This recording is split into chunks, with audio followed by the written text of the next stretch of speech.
Bud Not Buddy, chapter 19. Man, ever since he heard me call my mama's name, Herman E. Calloway had locked himself up in his room and wouldn't come out. Mr. Jimmy and Miss Thomas made me sit at the kitchen table while they knocked on his door and tried to talk to him and talk him into opening it up, but the way they kept saying, Herman, soft at first, then louder and louder, it sounded like he wasn't talking back. After the longest while, they decided to let the big baby have his own way and came back downstairs. They sat at the kitchen table with me. Miss Thomas looked at me and said, my. Mr. Jimmy said, now look here, Bud. And he wiped his hand over his face. You sure your mama's name was Angela Janet? I said, yes, sir. And the two of you both had the same last name. Her name was Caldwell, too? She never said nothing about being no Calloway? I spelled it out for him. No, sir, her name was Caldwell. Caldwell.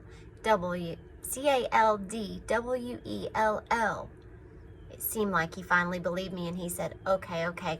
I hope you don't mind me asking, Bud, but it's pretty important that we know. How'd your mama pass? How long ago was it? Pass was just like gone. That was another one of those words grown folks use instead of dead. I said, I was 6 years old when it happened, sir. I don't know why. She was too sick to go to work for 6 days in a row. And then one morning I went into her room and she was dead. But she didn't suffer or nothing. It happened real quick. Like she didn't even have time to close her eyes. And she didn't look like it hurt or nothing. Miss Thomas reached across the table and touched my arm and she said, sure it didn't, Bud. I'm sure it was very peaceful for her. Mr. Jimmy said, when she was living, Bud, God rest her soul, what'd your mama look like? That was another strange question.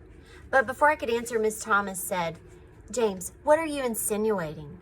I knew there was something familiar about this boy, and I don't know how I missed it before, but look at Bud's eyes. You have to ask if this is Herman's grandchild. Mr. Jimmy said, now hold on, Grace. I'm just trying to ask the questions I know that Herman would ask if he could. Ain't a thing wrong with being certain before we jump to conclusions. Now, what'd she look like, son? And I said, she was real pretty, sir.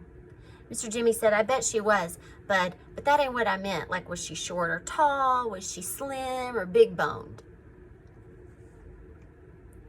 I said, I don't know, sir. She was real pretty and real tall and kind of skinny like me, I guess. Miss Thomas said, James, Bud was 6 years old. Everyone on earth was tall to him. I don't see the point of all this. And I said, pardon me, ma'am, but I know how I can show him. I've still got a picture. They just stared at me. I said, can I be excused? Miss Thomas said, yes, son, hurry up and go get that picture. I busted up the stairs, but I stopped like I hit a brick wall. I remembered how mad and crazy Herman E. Calloway looked when he yelled at me. I tippy-toed up the rest of the steps. Uh-oh. Herman E. Calloway's door was opened up a crack. I held my breath and tiptoed extra quiet and extra fast right into the little dead girl's room, and as soon as I did, whoop, zoop, sloop, my heart jumped down into my stomach. Herman E. Calloway was sitting on the little chair in front of the little mirror at the little dressing table. His elbows were on the table, and his face was covered by his hands, and it sounded like he was having trouble breathing, because every time he sucked in a bunch of air, he made a sound like, "Mah." And every time he blew air out, he made a sound like, I don't know what I'd do. I could tell Mr. C didn't know I was in the room with him, so I could probably just backward tiptoe and get out of there without anything happening. I rose up on my toes, took 2 baby steps back, and stopped. Shucks, I'd come up here to show Miss Thomas and Mr. Jimmy what my mama looked like, and there was nothing wrong with that. I wasn't doing nothing wrong. That meant I had to sneak out of this room to go backwards on my tiptoes. I sucked in a mouthful of air and walked over to my bed. I picked up my sax case and I set it on top of the bed. I pushed 2 silver buttons on the side, and 2 silver tongues jumped open and made those loud click-click sounds. Herman E. Calloway still didn't take his face out of his hands. He kept going, "Ma, I reached inside my Saks case and took out the envelope with Mama's picture in it. I closed the 2 silver tongues again, and I could tell that Mr. C wasn't paying me no mind at all. He just kept his face in his hands, and his head was rocking up and down real slow, sort of like he was checking to see how much it weighed. I put my Saks case back next to the bed, and I was about to leave the room when I looked over at Hermione Calloway's back. He still didn't know I was in the room with him. I looked in the little round mirror, and I could see his face. I could see his hands a lot better. I could see 6 little trails of water coming out from where his fingers joined his hands. The 3 trails from each hand joined up together on his wrist and ran down his arms and down into a puddle on top of the dressing table. Shucks, Hermione Calloway was bawling his eyes out. He was acting like me being his grandson was the worst news that anyone could have ever gotten in their life. This was number 39 of Bud Caldwell's Rules and Things to Have a Funner Life and Make a Better Liar Out of Yourself.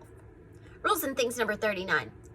The older you get, the worse something has to be to make you cry. With babies, it's easy not to pay them no mind because crying's just like talking for a baby. A baby's tears might mean, hey, you just stuck a pin in my behind when you changed my diapers. Or their crying might be the way they picked out to say, good morning, Mama, what are we going to do today? So that makes it easy not to care too much about a baby's tears. When you got an old person crying, you got a whole nother story. When you got someone as old as Hermione Calloway crying, you better look around because you know you're square in the middle of one of those boiling tragedies. You can't help but feel sorry for him, even if he has been mean to you from the minute he first laid eyes on you. Even if he's crying because he just found out the 2 of you are kin. I walked over to Hermione Calloway, and before I could think, my hand moved toward his back. I waited for one of those spaces between the muzz and the huzz, and I touched him. His skin under his shirt was very warm. It took a second for Hermione Calloway to know someone was touching him, and when he knew, I felt his skin jerk and twitch, the same way a horse's does when a fly lands on it. He whipped his head around. When he saw me, it was me, he jerked away and took one more giant hug and then stared. His mouth started moving like he was talking in a secret language that only dogs could hear. And at last, real American words started coming out of his mouth. He said,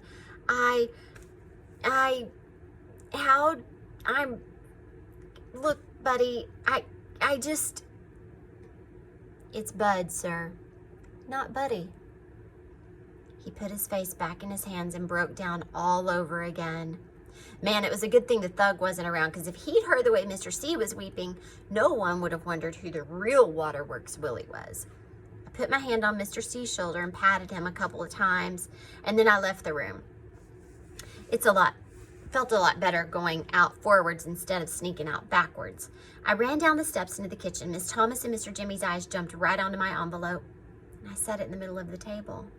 Both of them just looked at it before Miss Thomas reached out and picked it up. She went into the pocket of her dress and she took some funny little glasses out that had a bottom half to them, and she put them on her nose. She pulled Mama's picture out and held it as far away from her eyes as her arms would stretch. She looked at the picture, looked over at her glasses at me, and looked right at Jimmy and said, "Any more questions?" She slid the picture over to him. Mr. Jimmy picked it up and said, "Well, I'll be." Remember that old con man who used to drag that ruined horse through town? Now, what was his name? Help me out here, Grace. Didn't he call his act Joey Pegas and the Brokeback Bronkin' Bucko? Miss Thomas said it was Joey Pegas and the Brokeback Bucking Bronco Jim. What else do you see in the picture? Mr. Jimmy said, that is definitely Angela Janet Calloway. He looked at me and said, "You're sure this is your mother?" I said, "Yes, sir, but her name's Caldwell, not Calloway." He said, "Well, I'll be." Miss Thomas butted in. "There's little doubt about that, James, but what we've got to do," she kept talking real quiet, listening, because something just came out of the blue and gave me a good whop right on my forehead. Without even thinking about what I was doing, I butted in on Miss Thomas and said, That means that's not some little dead girl's room I'm sleeping in. That was my mama's room. She looked at me kind of surprised, like this was the first time she thought that too, and she said, "That's right, bud. You've been in your mama's room." I said, "How come Harmony Calloway never called on me and my mother? How come he never came to visit us? All he'd have to do was call on us one time, and I know that my mama wouldn't have been so sad." Miss Thomas and Mr. Jimmy took turns shooting quick looks at each other, and then she said, "Bud, give me your hand." Uh-oh, pretty soon I'd have to come up with the rules and things about when Miss Thomas holds your hand. She stretched her arm across the table, and I held onto her fingers. "Bud," she said, when your granddad he didn't ever know anything about you. No one knew where your mother had gone. No one knew you even existed." Mr. Jimmy said, "That's right, son. She just up and run off one day. I mean, we all knew Herman was hard on her. And it wasn't like anything personal. He was hard on everybody. I used to tell them all the time to slack off some on the girl. Go easy."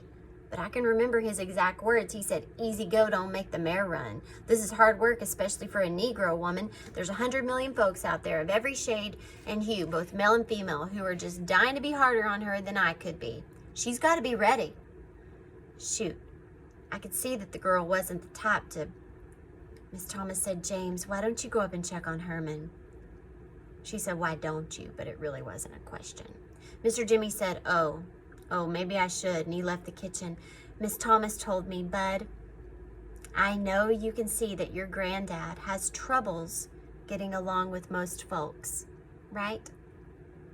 "Yes, ma'am. I think it's because he expects so much out of everybody, including himself. And when you set your standards so high, you get let down a lot." I shook my head up and down like I understood.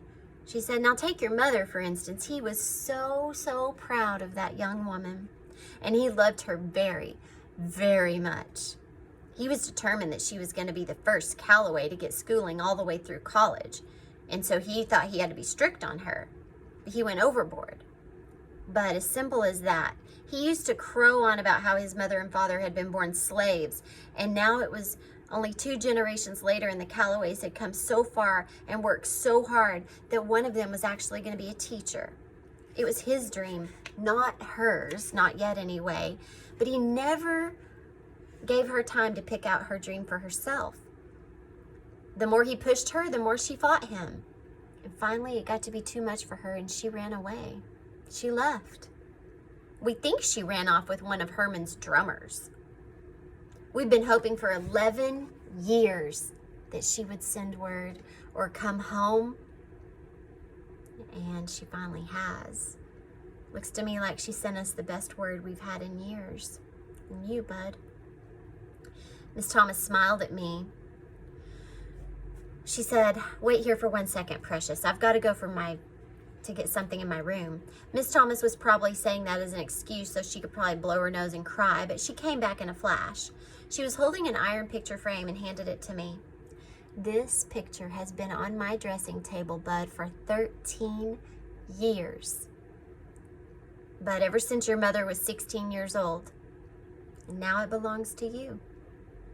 I wanted to say thank you, but I just stared at the picture in the heavy iron frame. It was Mama. The picture only showed her head. All around the edges it was smoky or foggy so that it looked like Mama had poked her head out of a cloud. And Mama was smiling. The same soft smile she'd given me when she got home from work. It had been so long since I had seen Mama's smile that I wanted to laugh and cry at the same time. Miss Thomas said, "Let me show you something, Bud." She took the frame out of my hands and she said, "Watch this." She moved the picture up and down, right and left, and then around in circles. Do you see how her eyes are on you all the time? No matter which way you look at the picture, she's watching.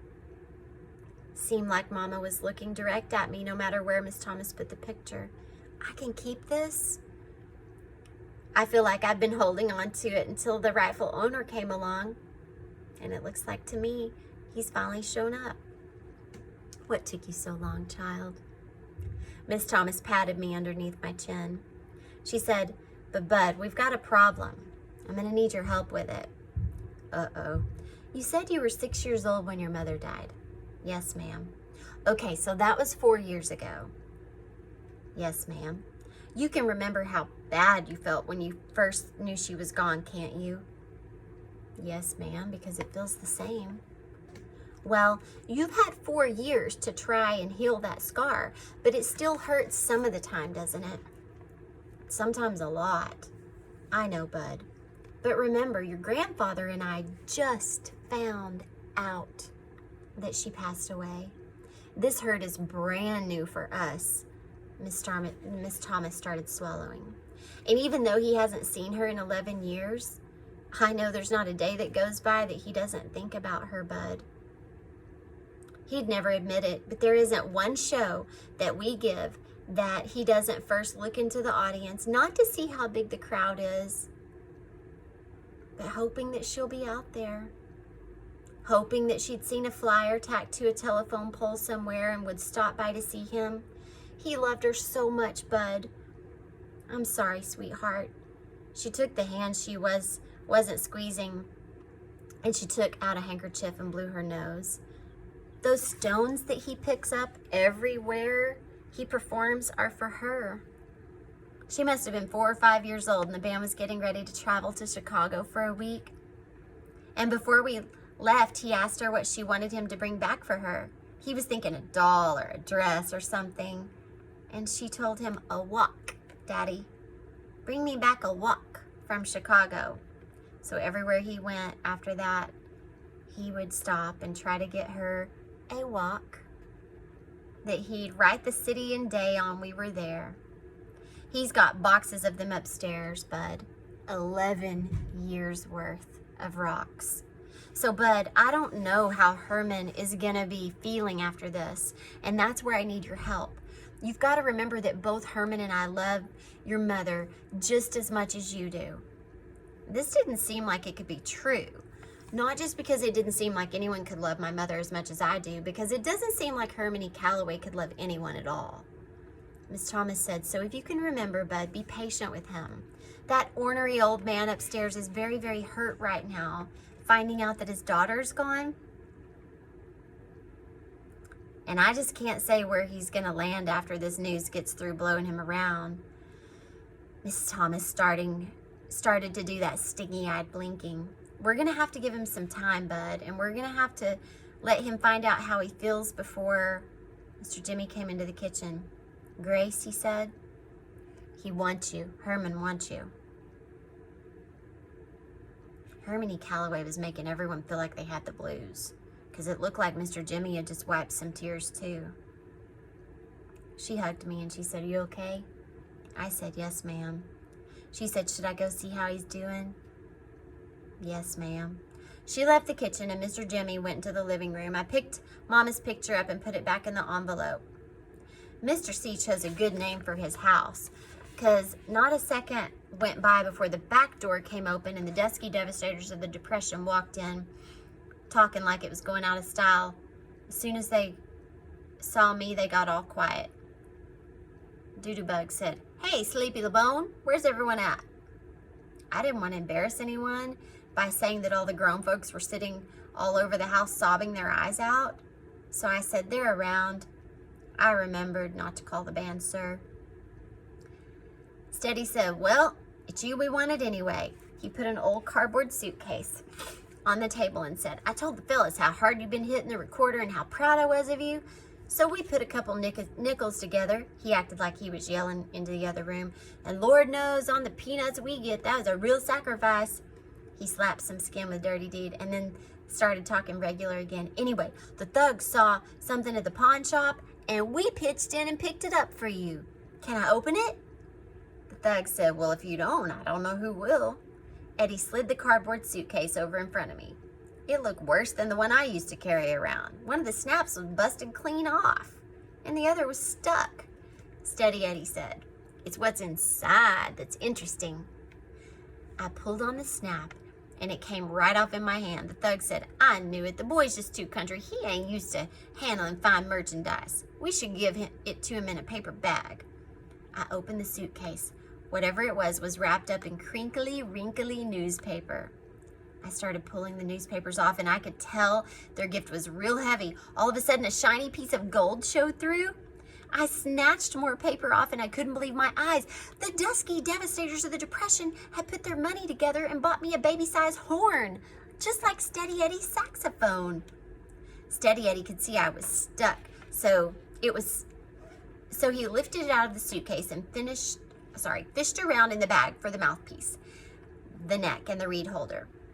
He sucked the reed for a minute, put the horn together, and played it. Man, my horn sounded great. Eddie said, "It's an alto, bud. There's a little rust in some of the seams, but that's to be expected with a horn this old.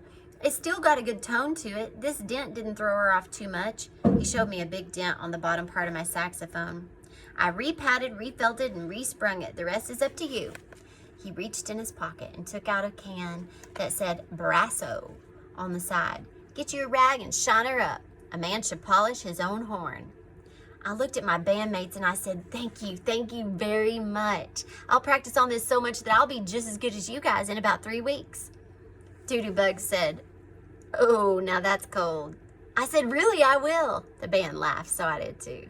Eddie said, "Well, LeBone, I tell you, since you're so hot to get in this band, I better get you started on your lessons right away." He pulled a big silver watch that was tied to a long chain out of his pocket and said, "I'm going to go buy Tyler's for a while now, but I'll be back around 7. And if you got your axe polished by then, I'll bring some sheet music along and we can get started. Sound good?" His toothpick jumped with each word. "Sounds great, Steady." Eddie took the strap off of his neck and handed it to me. I put it on and Eddie handed me my saxophone for the very first time. It was the perfect weight. I said, "Can I be excused?" Dirty Deed said, "What, you ain't gonna blow us some notes? I want to hear what you got, Mr. 3 weeks from now." I said, "I'll let you hear me in 3 weeks when we're all on the stage together." They laughed, and the thug said, "I'm gonna let you in on something, Sleepy LeBone. There's certain members of this band that you will be out playing in 3 weeks, but it's gonna take you a whole lot longer to top me. On the real tip, it's gonna take you at least 10 years before you'll able to even hold my drumsticks." Steady Eddie said, "Yeah, and that's about 9 years and 10 months longer than you'll be with the band, Thug." The thug said, "Oh man, you ain't gonna start that up again. You gotta let me know what you heard." I said, "Can I be excused?" Eddie said, "Go ahead, Sleepy LeBone. I'll be back." I told my bandmates, "Thank you again, thank you very much." The thug said, "Nothing to it, little man." Dirty Deed said, "Don't let that horn whip you, son." And Doodoo said, "Our pleasure, Sleepy." Steady Eddie said, "Man, get out of here." I picked up both my mama's pictures, my horn, and the can of Brasso and ran up the stairs. When I got upstairs, I saw that Hermione Calloway's door was open, still a crack. Miss Thomas's door was closed now, and I could hear the two of them in her room talking real soft to each other. I could have stood outside the door and listened if I wanted to, but that would have been rude. Besides, I didn't know how long it would take me to polish my new horn. I went into my mother's room, and I put my sax on the bed that Mama used to sleep in when she was a little girl.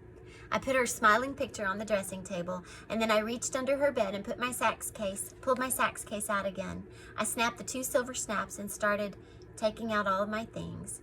I took my old blanket out, and I remade my bed with it. I wasn't going to need to carry it around with me anymore. I opened the tobacco patch, and I took out the rocks that said Flint on it and set it on the bed. I took the pouch and the flyers, and I walked down the hall to Hermione Calloway's room. Even though I could still hear him and Miss Thomas talking and boo-hooing in her room, I knocked on the door anyway. When no one answered, I opened it. He had one of those dressing tables with a mirror stuck on the back of it, so I walked real quick over to it, and I set the flyers and the bag of the 4 rocks down, and I got out of his room as fast as I could. Whew. Even though it was me who'd carried them around for all these years, you'd have to be a pretty big liar if you'd say those rocks and flyers really belonged to me. Hermione Calloway's name was all over the flyers, and it was his writing on the rocks. Besides, the way he looked so shook up when he saw those rocks for the first time, I figured they meant more to him than they did to me anyway.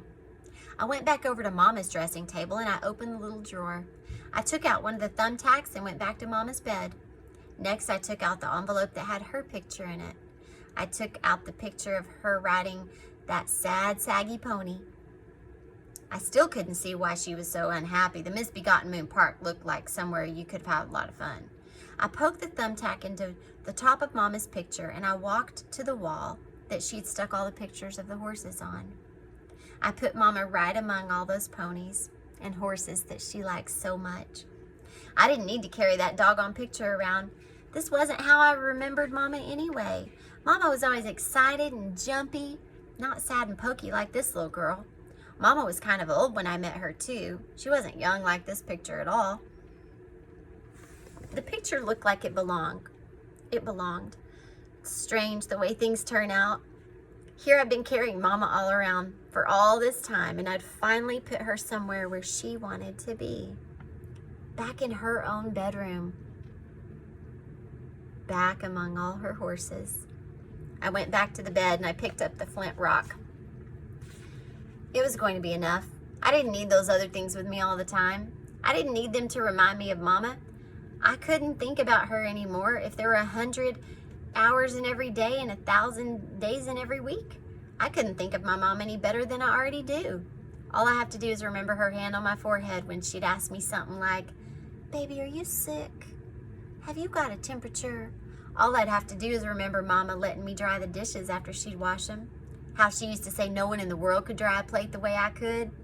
All I'd have to do is take 2 or 3 deep breaths and think of all the books she read to me at night, and remember that no matter how long it took, she'd read until I went to sleep. Deza Malone was right.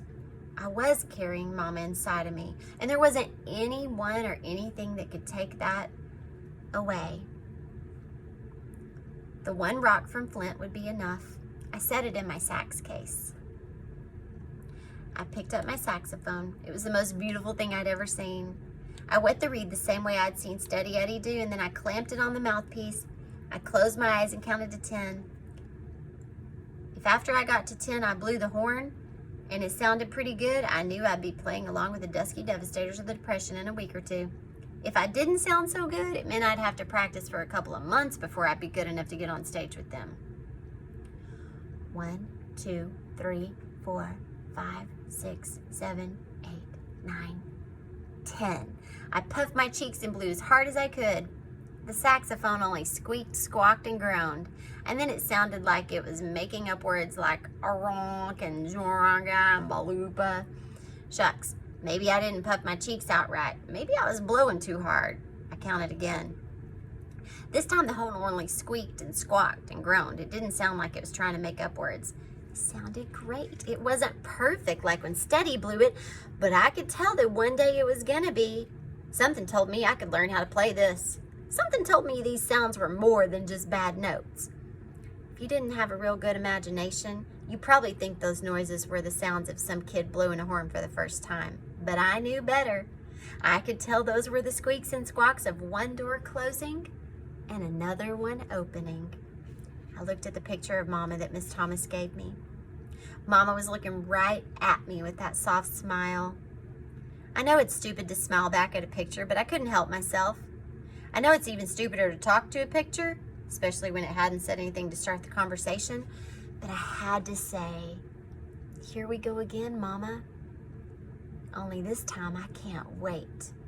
I closed my eyes and began practicing.